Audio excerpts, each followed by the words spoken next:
just heard was from this tiny little amp here. That was a Jet City picovalve that I modified. Guitar's plugged straight in. And you probably noticed already by now. Hold on a second.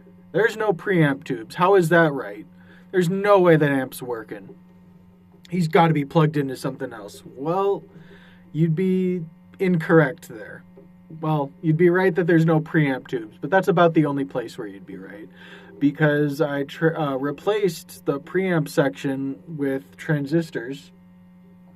And because this amp uses a DC bias or filament supply, I was able to bias those transistors with a voltage divider coming off of the DC bias or filament supply,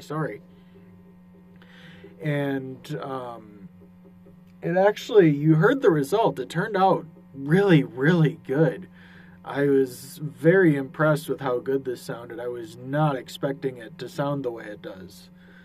But a little Sabbathy in some ways, too. It's kind of cool. I tried to voice it similarly to the GH100 Ti. I don't know how well I did with that. That's, for those who don't know, it's the older version of the Tony Iommi signature amp by Laney.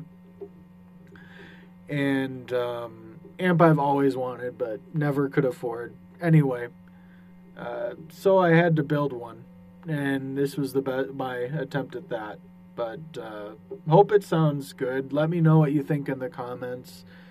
I think it's pretty darn close. Maybe not spot on. There could be a few differences, but meh. I'll call it making it my own. Anyway, without further ado, here's a bit more jamming.